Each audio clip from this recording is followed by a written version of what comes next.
रामलाल में जब यहाँ से वो मेरे पास गए, देवेंद्र जी और उनकी पूरी टीम और यहाँ के लोग,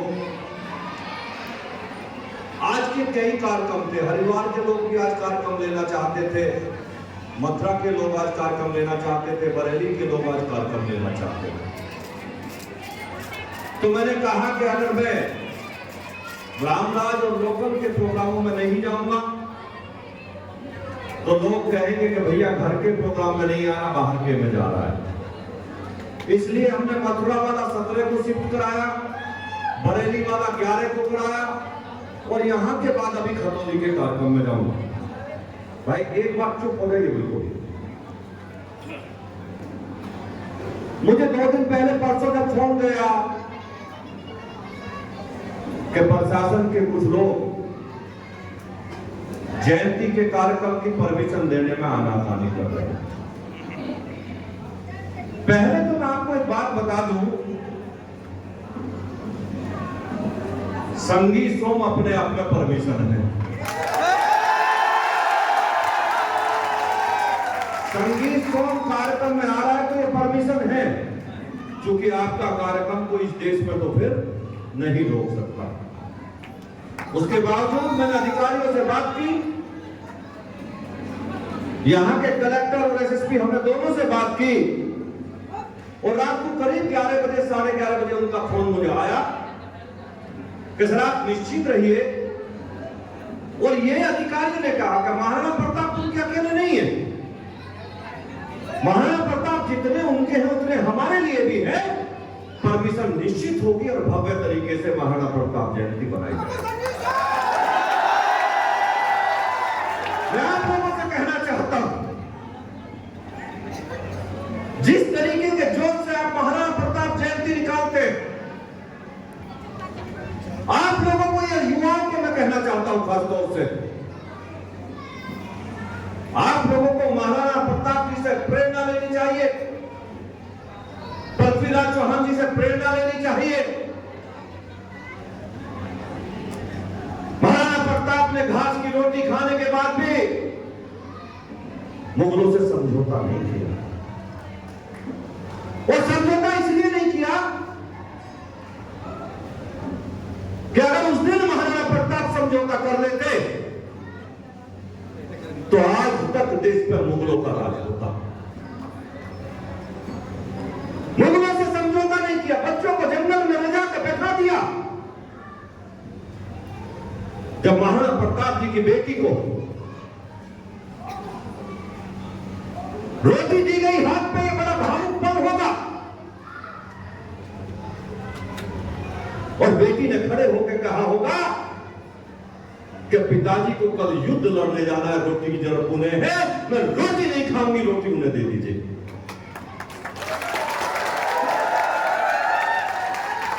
आप सोच के देखिए कि हमारी बहनें शुरू से संघर्ष करती आई हैं, हमारी बहनें शुरू से जोहर करती आई हैं, मुगलों के खिलाफ अपनी इज्जत को दांव पे नहीं लगाया, जोहर करना उचित समझा। और हमारी हजारों बहनों ने आग में अग्नि में कूदकर अपनी प्राणों की आहुति दे दी, लेकिन अपनी इज्जत के साथ, कोई मान सम्मान के साथ समझौता नहीं किया।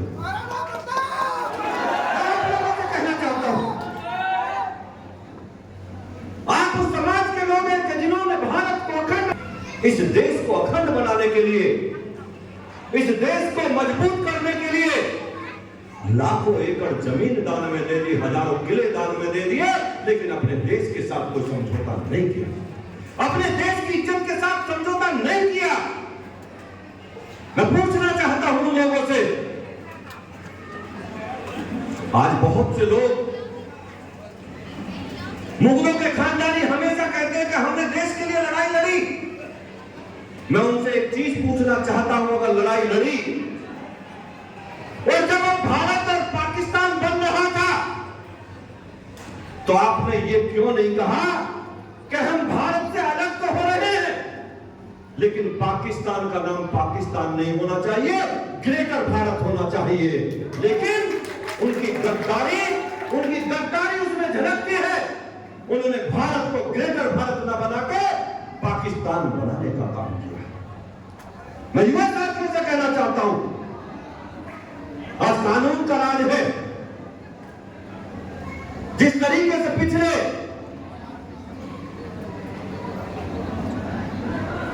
सैकड़ों हजारों साल से भारत पे मुगलों ने राज किया, फिर अंग्रेजों ने राज किया,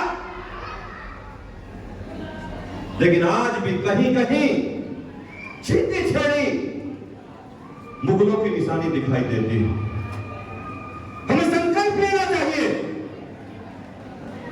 कि भारत देश में मुगलों की नामो निशान मिटाकर रख देंगे, लेकिन रहने नहीं देंगे। भारत में निशान नहीं होनी चाहिए। मैंने जैसा अभी कहा कि पाकिस्तान का नाम पाकिस्तान नहीं, ग्रेटर भारत होना चाहिए था, लेकिन उस टाइम के बैठे हुए राजनेताओं ने केवल तुष्टीकरण के चलते हुए हर चीज से समझौता करते चले गए, समझौता करते चले गए, जम्मू कश्मीर तक। मैं आज के भारत की बात करता हूं साहब। आज का भारत नेहरू का भारत नहीं है। आज का भारत सक्षम ताकतवर भारत है। आज वो भारत है कि जो पाकिस्तान बनाने की बात कर रहे थे, अगर भारत ने आंख भी टेढ़ी कर ली तो लाहौर छोड़ के भागना पड़ जाएगा, भागना पड़ जाएगा। क्योंकि इस देश में महाराणा प्रताप की संतानें और उनके वंशज आज भी मजबूती से खड़े हुए हैं। मैं आप लोगों से कहना चाहता हूं, आज पूरे यशस्वी मुख्यमंत्री योगी आदित्यनाथ, देश के गृह मंत्री अमित भाई साहब जिस तरीके से देश और प्रदेश के लिए लड़ रहे हैं, अभी 8 दिन पहले आपने देखा होगा, आज ही शपथ हुई, बंगाल में भी परचम लहराने का काम किया है। नहीं, मेरी बात को लोग कहने थे कंट्रोवर्शियल बात करता है। आप चिंता मत करिए, वो दिन दूर नहीं कि पीओके भी भारत का हिस्सा होने पर जा रहा है और पीओके भी भारत का हिस्सा होगा। और जिस दिन पीओके भारत का हिस्सा होगा तो अगले युवाओं की तैयारी होनी चाहिए कि लाहौर भी भारत में मिलाया जाना चाहिए। आप लोगों से कहना चाहता हूं, मैं युवाओं से कहना चाहता हूं, मजबूती से रहिए, कानून के दायरे में रहकर काम करिए, पढ़ लिख कर आगे बढ़िए, अपने देश को तरक्की देने में अपना सहयोग दीजिए और पढ़िए लिखिए, अच्छे डॉक्टर बनिए, इंजीनियर बनिए। लेकिन मैं आप लोगों से एक बात कहना चाहता हूं, मेरी हाथ जोड़ के गुजारिश है कि जातियों की लड़ाई मत होने दीजिए।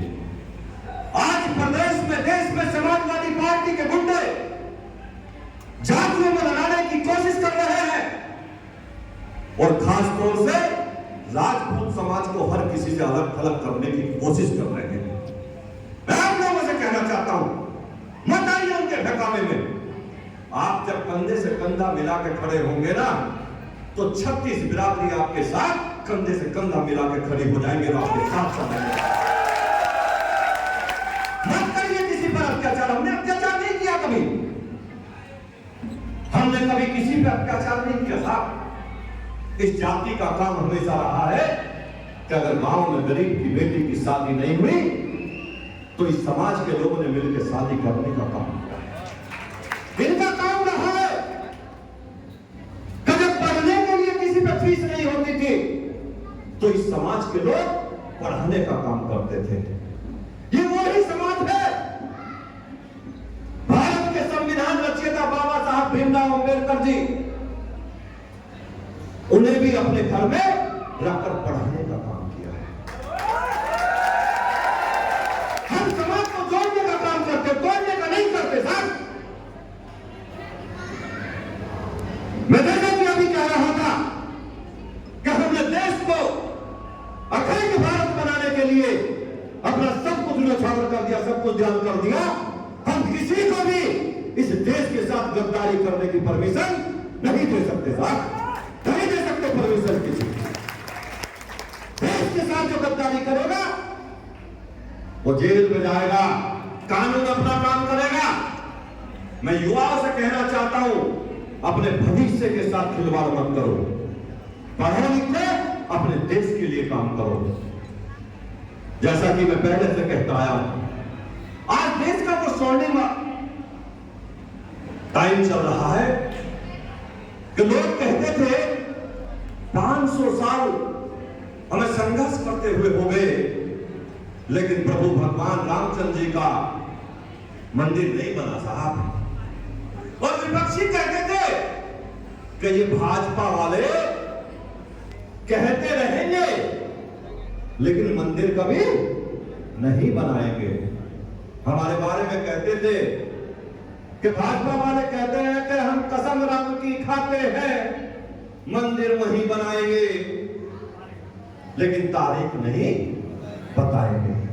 ये विपक्षी कहा करते थे, लेकिन हम जब भी कहते थे, आज फिर कहते हैं कि हम कसम राम की खाते हैं, मंदिर वहीं बनाएंगे।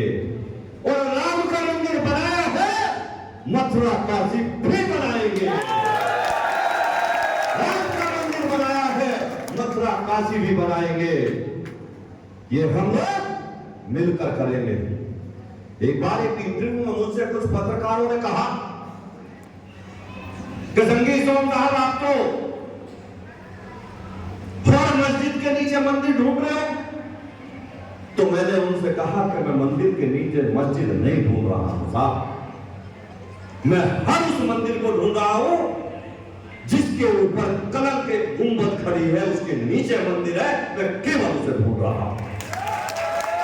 राम युवाओं से कहना चाहता हूं, महाराणा प्रताप जयंती के अवसर पर सब लोग सौगंध लेके जाएं कि अपने देश के लिए काम करेंगे, बच्चों को अच्छी शिक्षा देंगे, पढ़ लिख कर आगे बढ़ेंगे।